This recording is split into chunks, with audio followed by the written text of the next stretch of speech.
बरसों पहले की बात है। एक गांव में एक सुनार रहता था। उसका नाम गुड्डू था। वो आसपास के गांव में बड़ा मशहूर था। दूर दूर के गांवों से सोना खरीदने के लिए लोग उसके पास आते। एक ग्राहक ने दुकान में आते ही कहा, सेठ जी, जरा सोने का अच्छा सा हार तो बताओ मेरी बीवी के लिए। हाँ हाँ, क्यों नहीं।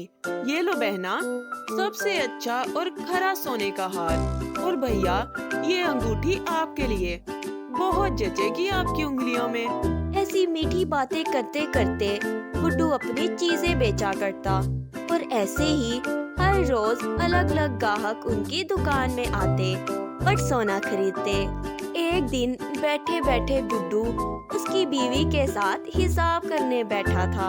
उसकी बीवी रिमला बहन बहुत ही लालची थी।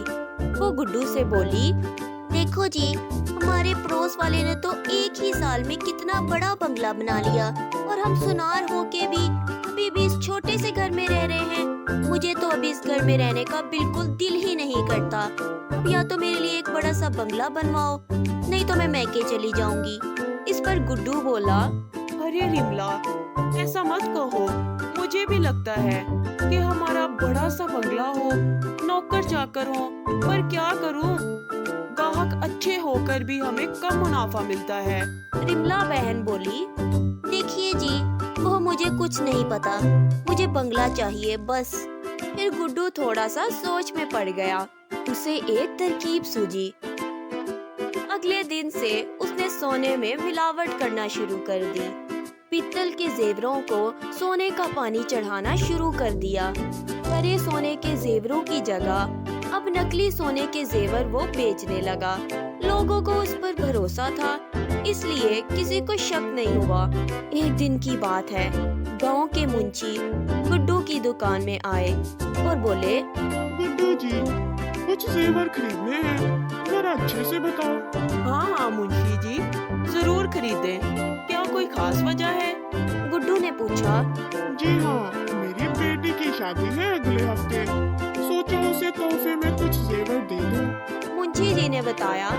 जरूर मुंशी जी, नकली चीजें तो मैं रखता ही नहीं। ये ले जी, सबसे खूबसूरत जेवर और हार आपकी बेटी को बहुत अच्छे लगेंगे। ऐसा कहते ही मुंशी ने वो कंगन खरीदे और वहाँ से चले गए। इधर गुड्डू पैसे गिनते गिनते सोचने लगा, आज तो बहुत सारा मुनाफा हुआ है। रिमला जरूर खुश होगी।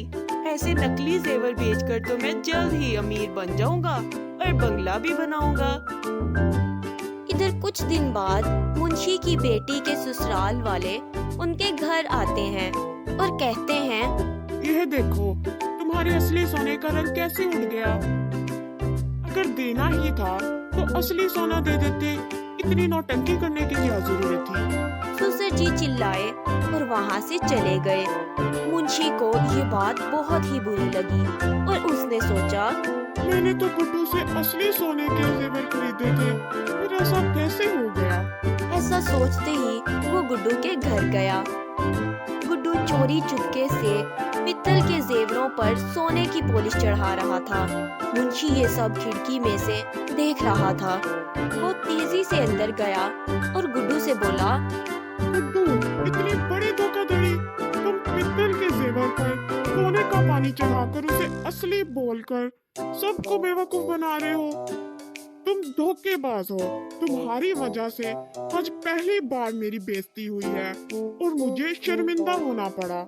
मैं सारे गांव वालों को जाकर तुम्हारी ये काली करतूत बताता हूँ। उस पर गुड्डू बोला, अरे मुंशी जी, बात तो सुनो। मामला यही रफा दफा कर देते हैं। आपको जो कीमत चाहिए मैं दे दूंगा। लेकिन मुंशी जी ने बात नहीं मानी और वहाँ से चले गए। मुंशी जी ने सारे गांव वालों को ये बात बताई और गुड्डू से सोना नहीं खरीदने की अपील की। सारे गांव वालों ने मुंशी की बात मानी और अब जब गुड्डू ने दुकान खोली तो उसके पास कोई ग्राहक नहीं आया। फिर थोड़ी देर के बाद पुलिस आकर उसे ले गई। तो बच्चों, इस कहानी से हमें ये सबक मिलता है कि लालच करना बुरी बात है। कर बुरा तो हो बुरा। ईमानदारी एक कीमती जेवर है। Thanks for watching. Please subscribe to our channel.